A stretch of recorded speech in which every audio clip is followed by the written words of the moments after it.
Hey, Barret Edelstein here, your celeb expert and your Celeb Savant.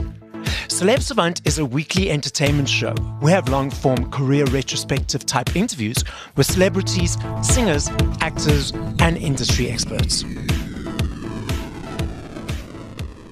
One of the most sought-after vocalists in contemporary gospel, Lena Byrd Miles' soulful and extraordinary vocal prowess has caught the attention of musicians and artists alike.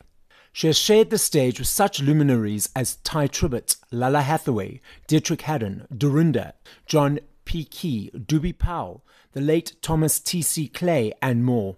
And she was privileged to sing with the legendary Edwin Hawkins as part of the new Edwin Hawkins Singers. After establishing herself as one of the most sought-after vocalists in contemporary gospel, Lena delivered her debut album Brand New. The project, released late in 2022, has become a staple in the contemporary gospel space. Lena is a 2023 Stellar Award nominee for Best New Artist. Up next on Celeb Savant, we've got Lena Byrd Miles. Where do we find you in the world? What's happening in your life, and how are you doing?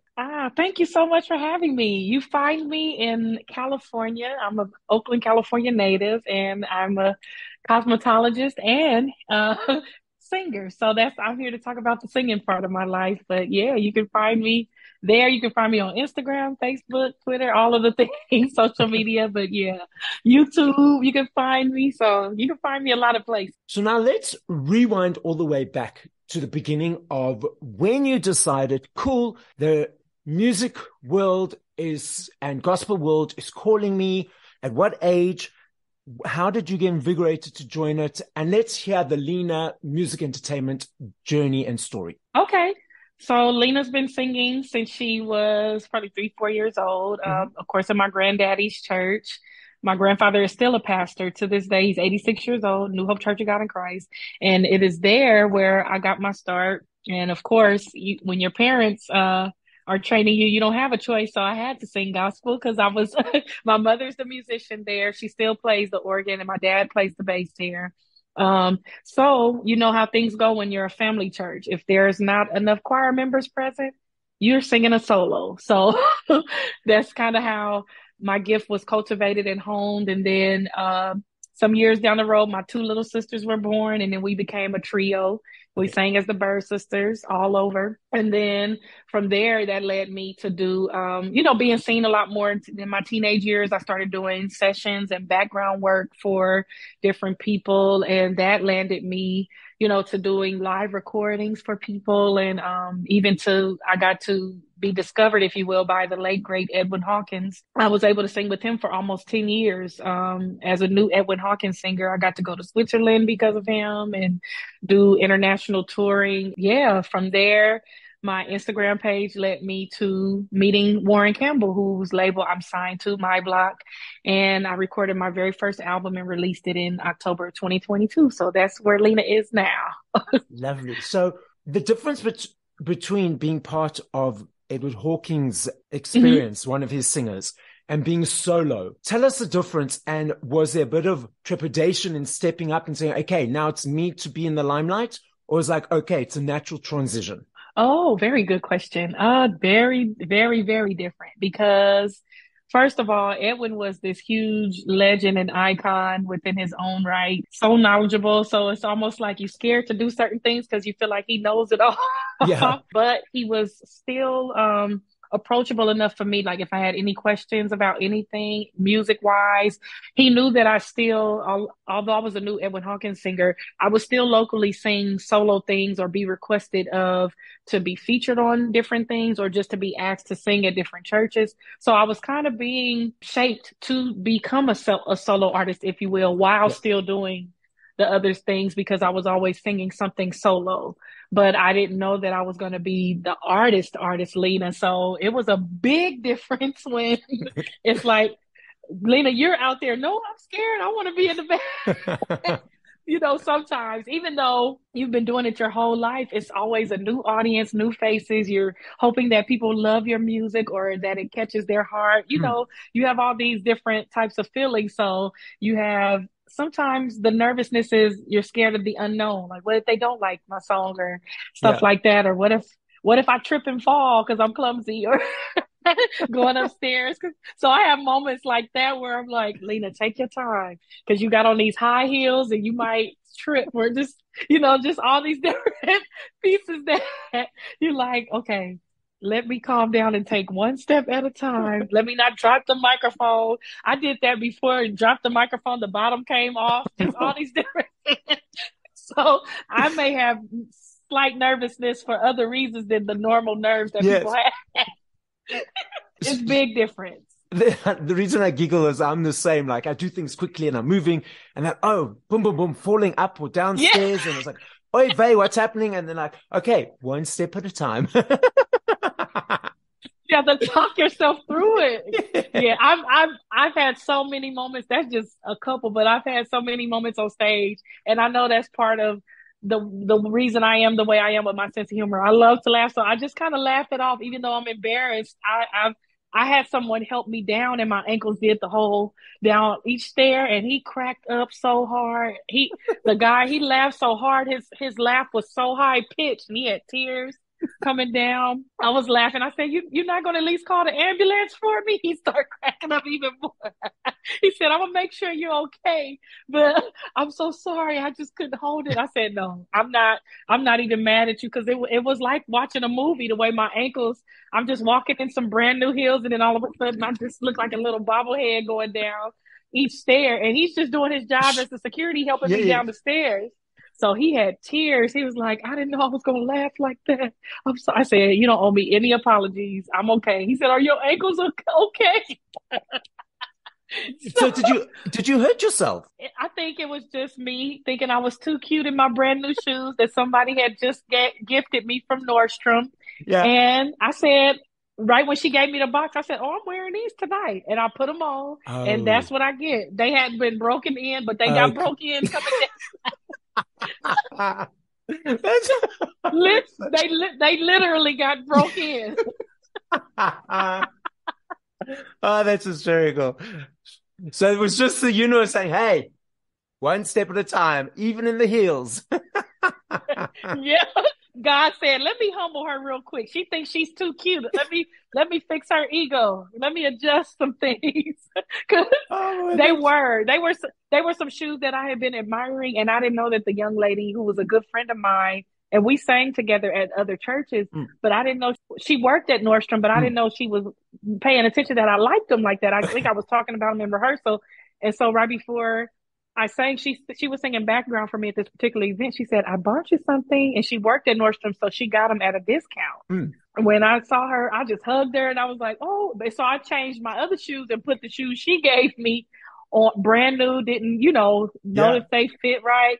And they were like somewhat platform. So you already got to be careful when you have a platform. It's not just your regular heel. So that's the other thing. You kind of walk in, as my sisters and I call it, a sneaky dinosaur walk. You kind of, like a newborn dinosaur or a newborn animal that, a newborn calf or something. You just taking these weird steps when your shoes are new. Oh, that's so funny. But so imagine that, and you trying to sing and be cute, and then boom, boom, boom, boom, boom, boom, boom down the stairs. It was just, it was a night of comedy. Yeah, it was a comedy show a little bit. And we're giving the audience some comedy now. So the two of us laughing our heads off. Lena, you said your first album came out last year, 2022. Okay. Tell us your creative process. So from 0 to a 3 to 4 minute song, what is that journey like? Is it easy every time? What invigorates it? What motivates us? Okay. It comes in different ways a lot of times. Definitely with working with Warren Campbell, because I'm kind of strengthening my musical writing part, if that makes sense. Like I'm kind of more, when we're live and in the moment, I could creatively come up with all kinds of things, like when you're live and in church. But sometimes sitting down and saying, Lena, let's write a song, I'm just sitting there like, okay, I don't have anything. It's taking a while. Yes. You may have to play something over and over and over for me to get a concept. Or sometimes jokingly around, that's like one of my songs, This Is the Day, was kind of written with, well, at least the chorus part of it, with me kind of playing around with another gospel song. I was just going, "This is the day." And Warren Campbell said, "Wait, I like that." And I was joking, but he actually liked it and used that as the chorus, made me sing it a few times. And then we had another collaborator come up with the verses. And then I was like blown away, like, wow, we made a song out of me just kind of playing. So it can be that. Or sometimes I've learned this too from Warren Campbell, where I've seen him go in the booth and he might not have had the words, but he just sang a medley over and over and over to what was already being played. And then we came out and he said, "Do you hear any particular words?" And then we started coming up with words, but having a melody first. Because some people get the words first and don't have the melody. So mine can, it can kind of, it's still being, kind of the story is still being told with my songwriting because I've collaborated, but I've seen so many people with different methods. And I am the girl who will be in line at the grocery store and hear something and like, let me hurry up and get to my car so I can do the voice memo thing in my phone and try to remember. Or there's other bad timing. You're in the bathtub or in the bathroom and you get in the song and you're like, wait a minute. Let me wait till the toilet flush before I start singing and all the stuff. So it's different things that comes with it. You might get it while you're eating ice cream, but that's why it's good to have some sort of apparatus, a phone or a digital recorder, so that you don't lose your thought. If you don't have pen and paper to write everything down, at least you could quickly, but over time it's just thousands of memos that what is this? And what was I saying? And why did I say that? Why was I singing that? Yes. So you have to remember to title them, Yeah, exactly. And you mentioned, being in the grocery store at the checkout counter and it comes to you. You don't need to run to the car. You can just do it then and there. You can give the people a show, you can give them a show. You're right, but I don't know why that's a little bit embarrassing. I would run to the car as well. I'm just like teasing. Because, you're like, what about the little old lady that may have a pacemaker ahead of me? And I scare her because I'm singing so passionately. I give this lady a heart attack and I don't want that to happen. She's trying to put her eggs on the counter and then they crack because she's scared by my outburst. I don't want to have that happen. So would you agree then that you've been observing a whole bunch of different creatives and through that you're coming into your own and finding what works for you? Yeah. And it's still, it's still unfolding as I'm discovering with collaborating with so many great people with doing my own project and just seeing how they do things. I try their certain methods and then see, okay, that kind of works for me, or that might not work as quick as me. But then you also realize these people have been writing songs for 20 something years and this is your first album. So you got to give yourself some grace too with still discovering who you are while you're just not the artist too. You're the songwriter, you're all these different parts, but you might be stronger in one area and weaker in another, as you're coming along, and being okay with that part. Exactly. Being okay with it. And as you say that, I'm very hard on myself, when there are parts where I perceive myself to be weak or challenged, I'm like, why can't I get it? And it's just like, it's okay, to challenge yourself. And also someone might see something different that you're not aware of, and allowing those ears and eyes to be there. That's a good point. And it's good when you hear them say it's okay. Cause that's me with singing a certain line over and over. And I feel like my pitch might not be there that day because of whatever reason. I could be tired or have a lot on my mind and overexert my voice. And so I love when they're like, it's okay that you don't reach it today. The album don't have to come out tomorrow or tonight, so just take some time. And like one of the times I was recording, my mother-in-law, she suddenly passed away. But before she passed, thank you. Before she passed away, she had went into a coma. So I, was still trying to work through that because my husband, he was so excited for me to have the opportunity. He didn't want me to come home, but I still had it on my mind, that, and so just trying to sing through tears and all of that. And I love that he said, it's okay. We could just take a day and even though my husband was like, no, don't come home. This is a big opportunity for you. You need to try to but sometimes you're just not in the mental space to, go on, and you need to take those times to assess that even and say, hey, life happens and I got to step away from the mic and it's okay. Yeah. Tell us about the album. Tell us what to expect. Are there any songs that are your favorites or you love them equally? Okay, the album is full of different sounds within the genre of gospel. So you have some traditional, you have contemporary, you have quartet, hand clapping and foot stomping. And you have the perspective in a few of the songs of me speaking to God, and then you have God speaking to me in a few of Mm-hmm. the songs. And you got some headbangers. You have some that one of my song that actually went number one is the one that has the skating with it, and it made everybody want to skate. So we did a skate video with it, Oh, cool. musical video for my song "Walk on Water." But yeah, I think it depends on my mood. Like my favorites tend to change because Yes. I when people ask me, "Do you have a favorite?" I say all of them because Yes. depending on what I like. When I'm doing something at home cleaning up, I like to Yeah. play the up tempo stuff. Yeah. But if I'm going for a nice drive and it's beautiful outside, I'll play more of the ballads and the strings and Yes. just depends on my mood. And I might play it over and over. And then while I'm exercising, I may play another one 30 Mm. times. So it's my baby. It's my very first project. So I kind of sit and favor all of them. You know how people say when you have kids, you can't pick a favorite. You love them all the same. So I You don't were really, know. I was literally about to say that. You were reading my mind. I was like, it's a silly question because they are your children. You birthed them in a metaphorical way. So how to ask your Yes. favorite? They are all your favorites in different days. Sometimes you're irritated with the one and you're just like, Yeah. okay, we're going to ignore that one today and let's just focus on that one. Or you feel even listening now, you're like, dang, I should have sang this way, or I should have, but Yeah. it's Yeah. already out. But Yeah. or Yeah. you Yeah. like, I could have just added one little part right there. I would have Yeah. said. So, but that's the joys of performing them live because you can say it in the live version, Exactly. when you sing it. I love playing this game. I know if I had to ask you this question in 2 days, 2 weeks, 2 hours, 2 months, I know your answer will be different every time. And I recognize that. I'm not saying favorite, but if you had to push play to 5 songs by other artists, once we'd finished this conversation, what would those 5 songs be and by whom? Ooh, 5 songs to push play. First Oh ones my that come to gosh. mind was like, Okay. yeah.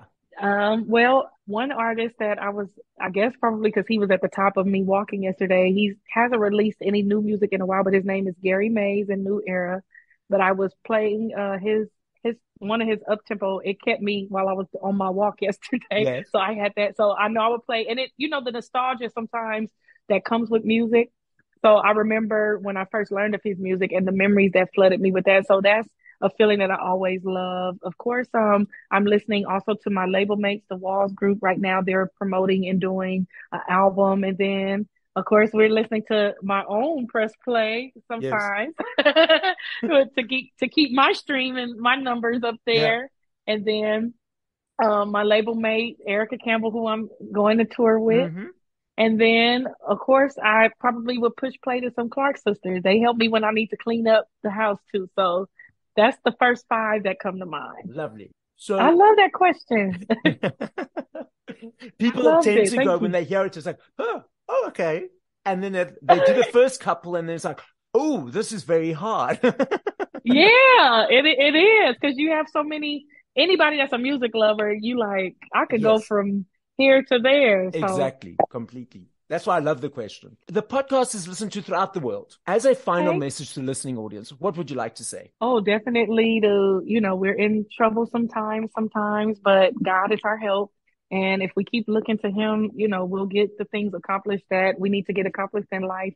And just keep being kind to people, show mercy, show grace, and keep loving yourself and doing what it takes to be a blessing to the world.